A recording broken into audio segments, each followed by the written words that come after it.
ಆಯ್ತು. ಕೃಷಿ ಸಂಸ್ಕೃತಿ ಯೂಟ್ಯೂಬ್ ಚಾನಲ್ಗೆ ತಮಗೆಲ್ಲ ಆತ್ಮೀಯವಾದ ಸ್ವಾಗತ.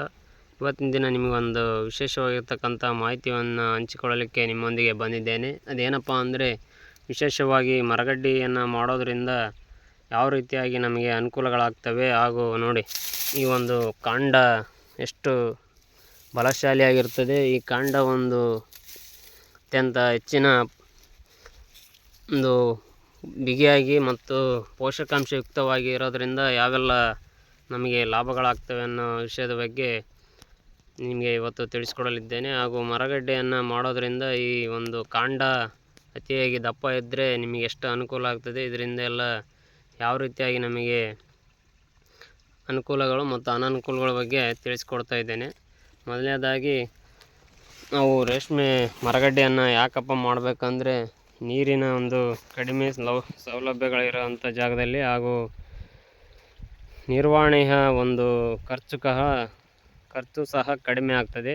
ಹಾಗೂ ನಿರ್ವಹಣೆ ಒಂದು 10 ಜನ ನಿರ್ವಹಣೆ ಮಾಡ್ತಕ್ಕಂಥ ತೋಟವನ್ನು ಮರಗಡ್ಡೆ ಆದರೆ ಕೇವಲ ಒಬ್ಬರು ಅಥವಾ ಇಬ್ಬರು ಆದರೆ ಸಾಕಾಗ್ತದೆ. ಈ ಒಂದು ಮರಗಡ್ಡೆ ಅಥವಾ ಯಾವುದೇ ಒಂದು ಸೊಪ್ಪು ರೇಷ್ಮೆ ಬೆಳೆಯನ್ನು ಮಾಡಬೇಕಾದ್ರೆ ನಾವು ಚಾಕಿ ಹೇಳೋ ಮುಂದೆ ಯಾವ ರೀತಿಯಾಗಿ ಮಾಡಬೇಕಪ್ಪ ಅಂದರೆ, ಈ ಒಂದು ಸೊಪ್ಪು 26 ಎಲೆಗಳನ್ನು ಹೊಂದಿರಬೇಕು. ಆ ಸಂದರ್ಭದಲ್ಲಿ ನಾವು ಚಾಕಿಯನ್ನು ಎಳೆದರೆ ನಮ್ಮ ಒಂದು ರೇಷ್ಮೆ ಹುಳುಗಳಿಗೆ ಉತ್ತಮ ಗುಣಮಟ್ಟದ ಸೊಪ್ಪು ಸಿಗೋದ್ರಲ್ಲಿ ಯಾವುದೇ ಒಂದು ಸಂಶಯ ಇರೋದಿಲ್ಲ. ನಮ್ಮ ಸೊಪ್ಪು ಈಗ 24 ಎಲೆಗಳನ್ನು ಹೊಂದಿದೆ. ನಾವು ಇನ್ನು 2 ದಿನಗಳ ನಂತರ ಚಾಕಿಯನ್ನು ಎಳೆದಿವಿ. 27 ಅಥವಾ 28 ತಾರೀಕು ನಮ್ಮ ರೇಷ್ಮೆ ಹುಳುಗಳು ಬರ್ತವೆ. ನೋಡಿ, ಈ ರೀತಿಯಾಗಿ ಒಂದು 70 ರಿಂದ 80 ರೆಂಬೆಗಳು ನಮ್ಮ ಒಂದೇ ಒಂದು ರೇಷ್ಮೆ ಮರಗಡ್ಡೆಯಲ್ಲಿ ಇರೋದರಿಂದ ನಾವು ಒಂದು ಮೊಟ್ಟೆಯನ್ನು ಸಹಜವಾಗಿ ಆರಾಮಾಗಿ ಮೇಯಿಸ್ಬೋದಾಗಿದೆ. ಈ ಒಂದು ಮರಗಡ್ಡೆಯ ಉಪಯೋಗ ಏನಂದರೆ, ನೀರು ಬಿಡೋದು ಸಹ ಅತ್ಯಂತ ಸುಲಭವಾಗಿರ್ತಕ್ಕಂಥ ಕೆಲಸ. ಡ್ರಿಪ್ ಅಥವಾ ತುಂತುರು ನೀರಾವರಿಗಳ ಮುಖಾಂತರ ನೀರು ಹಾಯಿಸ್ಬೋದು. ಹೆಚ್ಚಿನ ನೀರಾವರಿ ಸೌಲಭ್ಯ ಇದ್ದಲ್ಲಿ ನೀರನ್ನು ಸಹ ಹಾಯಿಸ್ಬೋದು. ಈ ಒಂದು ಸೊಪ್ಪಿನ ದಾಯ ತುಂಬ ಉತ್ಕೃಷ್ಟವಾಗಿರುತ್ತೆ, ಕ್ವಾಲಿಟಿಗಂತ ಸೊಪ್ಪು ಕೂಡ ಬರ್ತದೆ. ಹಾಗೂ ಇದರ ದಾಯ 10x10 ಇರೋದರಿಂದ ನಮಗೆ ಯಾಂತ್ರಿಕ ಉಳುಮೆಯನ್ನು ಮಾಡೋದಕ್ಕೆ ತುಂಬ ಅನುಕೂಲ ಆಗ್ತದೆ. ಈ ಒಂದು ಟ್ರ್ಯಾಕ್ಟರ್ನ ಉಳುಮೆ ಅಥವಾ ರೂಟವೇಟರ್, ಹೀಗೆ ಅನೇಕ ರೀತಿಯಲ್ಲಿ ಉಳುಮೆ ಮಾಡೋದಕ್ಕೆ ತುಂಬ ಅನುಕೂಲ ಇರುತ್ತದೆ. ಈ ಒಂದು ರೇಷ್ಮೆಗೆ ಯಾವುದೇ ಥರದ ರೋಗಗಳ ಸಂಖ್ಯೆ ಕಡಿಮೆ ಇರ್ತದೆ. ಯಾಕಂದರೆ 1ರಿಂದ 1ಕ್ಕೆ 10 ಅಡಿಗಳ ಒಂದು ಅಂತರ ಇರೋದರಿಂದ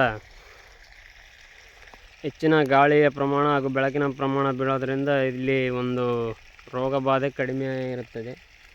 ಹಾಗೂ ಈ ಒಂದು ಕಾಂಡ ದಪ್ಪವಾಗಿರೋದ್ರಿಂದ ನೀರು ಲಭ್ಯತೆ ಕಡಿಮೆ ಇದ್ದರೂ ಸಹ ಇದರ ಬೇರುಗಳು ಆಳವಾಗಿ ಹೋಗೋದ್ರಿಂದ ನಮಗೆ ಆಳದಲ್ಲಿರ್ತಕ್ಕಂಥ ಪೋಷಕಾಂಶಗಳನ್ನು ತೆಗೆದುಕೊಂಡು ಉತ್ತಮ ರೀತಿಯಲ್ಲಿ ನಮ್ಮ ಒಂದು ಸೊಪ್ಪಿಗೆ ಒದಗಿಸೋದ್ರಿಂದ ಉತ್ತಮ ಕ್ವಾಲಿಟಿಯ ಸೊಪ್ಪು ಕೂಡ ಬರ್ತದೆ. ಹಾಗೂ ಈ ಒಂದು ಮರಗಡ್ಡೆ ಸಹಜವಾಗಿ ಬೆಳೀತಕ್ಕಂಥ ರೇಷ್ಮೆ ಸೊಪ್ಪಿಗೂ ಹಾಗೂ ಮರಗಡ್ಡೆ ಸೊಪ್ಪಿನ ತೂಕದಲ್ಲಿ ಭಾರಿ ವ್ಯತ್ಯಾಸ ಕಂಡುಬರ್ತದೆ. ಸಹಜವಾಗಿ ಬೆಳೆಯೋ ಸೊಪ್ಪಿನಲ್ಲಿ 4ರಿಂದ 5 ಗ್ರಾಮ್ ಸೊಪ್ಪಿನ ತೂಕ ಬಂದರೆ, ನಮ್ಮ ಮರಗಡ್ಡೆಯಲ್ಲಿ 8ರಿಂದ 10 ಗ್ರಾಮ್ ಸೊಪ್ಪಿನ ತೂಕ ಬರ್ತದೆ ಸ್ನೇಹಿತರೆ. ಹಾಗೂ ಈ ಒಂದು ರೆಂಬೆಗಳ ಸಂಖ್ಯೆ 70ರಿಂದ 80 ಇರೋದರಿಂದ ಆರಾಮವಾಗಿ ಒಂದು ಮರಗಡ್ಡೆಯಲ್ಲಿ 3ರಿಂದ 4 ವರ್ಷ ಆಗಿರ್ತಕ್ಕಂಥ ಮರಗಡ್ಡೆಯಲ್ಲಿ ಒಂದು ಮೊಟ್ಟೆಯನ್ನು ಸಾಕ್ಬೋದು. ಈ ಒಂದು ಕಾಂಡ ದಪ್ಪ ಇರೋದರಿಂದ ಇಲ್ಲಿ ನೀರಿನ ಅಂಶ ಹಾಗೂ ಪೋಷಕಾಂಶಗಳನ್ನು ಹೆಚ್ಚಿನದಾಗಿ ಹಿಡಿದಿಟ್ಕೊಂಡಿರುತ್ತದೆ. ಆ ಕಾರಣದಿಂದ ಒಂದು ನೀರನ್ನು ಬಿಡೋದು ಕಡಿಮೆ ಸಂದರ್ಭ ಆದರೂ ಕೂಡ, ಅಥವಾ ಪೋಷಕಾಂಶ ಗೊಬ್ಬರವನ್ನು ನೀಡೋದು ಸ್ವಲ್ಪ ಲೇಟ್ ಆದರೂ ಕೂಡ, ಈ ಒಂದು ಕಾಂಡದಲ್ಲಿರ್ತಕ್ಕಂಥ ಪೋಷಕಾಂಶಗಳನ್ನು ತೆಗೆದುಕೊಂಡು ಈ ಒಂದು ಸೊಪ್ಪು ಅತ್ಯಂತ ವೇಗವಾಗಿ ಬೆಳೀತದೆ. ಹಾಗೂ ಇದರ ಒಂದು ಅನಾನುಕೂಲಗಳು ಅಂದರೆ, ಮೊದಲನೇದಾಗಿ ಸೊಪ್ಪು 1ರಿಂದ 2 ವರ್ಷ ಒಂದು ಸ್ವಲ್ಪ ಕಡಿಮೆ ಸೊಪ್ಪು ಬರ್ತದೆ. ಹಾಗೂ ಇದನ್ನು ಹೊರತಾಗಿ ಬೇರೆ ಆಗಿರ್ತಕ್ಕಂತಹ ಒಂದು ಅನಾನುಕೂಲಗಳೇನು ಅಷ್ಟೊಂದಿಲ್ಲ. ಏನು ಸೊಪ್ಪು ಕಟ್ ಮಾಡಬೇಕಾದ್ರೆ ಒಂದು ಸ್ವಲ್ಪ ಹೈಟಲ್ಲಿರೋದ್ರಿಂದ ಕುಡ್ಗಲ್ಲಿಂದ ಕಟ್ ಮಾಡೋಕ್ಕಾಗಲ್ಲ, ಸಿಕೇಚರ್ಲಿಂದ ಕಟ್ ಮಾಡಬೇಕಾಗ್ತದೆ. ಉಳಿದಂತೆ ಇದರಲ್ಲಿ ಅಷ್ಟೊಂದು ಏನು ಅನಾನುಕೂಲಗಳಿಲ್ಲ, ಎಲ್ಲ ಉಪಯೋಗಗಳೇ ಜಾಸ್ತಿ. ಹಾಗೂ ಒಳಗಡೆ ಮಲ್ಚಿಂಗಾಗಿ ಉರುಳಿಯನ್ನು ಚೆಲ್ಕೋಬೋದು, ಕಡಲೆಯನ್ನು ಬಿತ್ಕೋಬೋದು. ನೀವು ಒಟ್ಟು ನಿಮ್ಮ ಮನೆಗೆ ಅವಶ್ಯಕತೆ ಇರತಕ್ಕಂಥ ಎಲ್ಲ ಒಂದು ಉಪಬೆಳೆಗಳನ್ನು ಮಾಡ್ಕೋಬೋದು. ಇದರಲ್ಲಿ ಸೊಪ್ಪು ಕಟಾವಾದ ನಂತರ ಒಂದು ಎಲೆಗಳನ್ನು ಉದುರಿಸ್ತೀವಲ್ಲ, ಆ ಸಂದರ್ಭದಲ್ಲಿ ಕುರಿ ಅಥವಾ ಕುರಿಗಳನ್ನು ಸಾಕೊಂಡ್ರೆ ಅದರಿಂದ ಹೆಚ್ಚಿನದಾಗಿ ವರ್ಷಕ್ಕೆ 2 ಬ್ಯಾಚ್ ಕುರಿಯನ್ನು ಸಾಕೋದ್ರಿಂದ 1 ಎಕರೆ ರೇಷ್ಮೆ ಮಾರುಗಡ್ಡೆಯಲ್ಲಿ ಒಂದು 6 ಕುರಿಗಳನ್ನು ಸಾಕ್ಬೋದು. ಇದರಿಂದ ವರ್ಷಕ್ಕೆ ಕನಿಷ್ಠ ಅಂದರೂ 1 ರಿಂದ 2 ಲಕ್ಷ ರೂಪಾಯಿ ಆದಾಯ ಕೂಡ ಪಡಿಬೋದು. ಇಷ್ಟೆಲ್ಲ ಉಪಯೋಗ ಇರತಕ್ಕಂಥ ಮರಗಡ್ಡೆಯನ್ನು ಮಾಡಿಕೊಂಡು ಹಾಗೂ ನಿಮ್ಮ ಮನೆಗೆ ಬೇಕಾಗಿರ್ತಕ್ಕಂಥ ಎಲ್ಲ ರೀತಿಯ ಸೊಪ್ಪು, ತರಕಾರಿಗಳು, ಹಣ್ಣುಗಳು ಹಾಗೂ ಮಿಲೆಟ್ಸ್ಗಳು ಇದರ ಒಳಗಡೆ ಎಲ್ಲವನ್ನು ಬೆಳ್ಕೋಬೋದು. ಜೊತೆಯಾಗಿ ನಿಮಗೆ ಆದಾಯವಾಗಿ ರೇಷ್ಮೆಯನ್ನು ಕೂಡ ಮಾಡ್ಕೋಬೋದು ಸ್ನೇಹಿತರೆ.